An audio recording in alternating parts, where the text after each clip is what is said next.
বাংলাদেশ আনসার ও গ্রাম প্রতিরক্ষা বাহিনী সদর দপ্তরে আসন্ন ত্রয়োদশ জাতীয় নির্বাচন প্রস্তুতি ও বাজেট বিষয়ে সাংবাদিকদের সঙ্গে এক মত বিনিময় সভা অনুষ্ঠিত হয়। সভায় প্রধান অতিথি ছিলেন বাহিনীর উপমহাপরিচালক কর্নেল মোহাম্মদ ফয়সাল আহমদ ভূঁইয়া, পিএসসি। সভায় উপমহাপরিচালক কর্নেল ফয়সাল আহমদ ভূঁইয়া বলেন, অন্য যে কোনো সময়ের তুলনায় ত্রয়োদশ জাতীয় সংসদ নির্বাচনে আনসার ও ভিডিপি সদস্যদের দায়িত্ব পালনের চিত্র হবে ভিন্ন ও অধিক পেশাদার। তিনি আরও বলেন,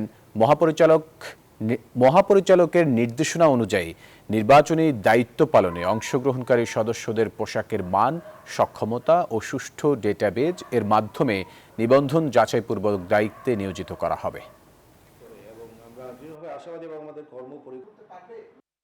এবারের যেহেতু নির্বাচনের বিষয়টা নিয়ে আমাদের বর্তমান সরকার যেমন একটা জনগণের কাছে একটা প্রতিশ্রুতিবদ্ধ, আমরাও স্বরাষ্ট্র মন্ত্রণালয়ের অধীনে বাংলাদেশ আনসার গ্রাম প্রতিরক্ষা বাহিনী থেকে আমরাও আমাদের সর্বোচ্চ দিয়ে আমাদের সকল স্তরের লোকজন সর্বোচ্চ চেষ্টা করে যাতে করে আমাদের অর্পিত দায়িত্ব আমরা সফলভাবে পালন করতে পারি, সেই চেষ্টা আমরা জারি রাখছি।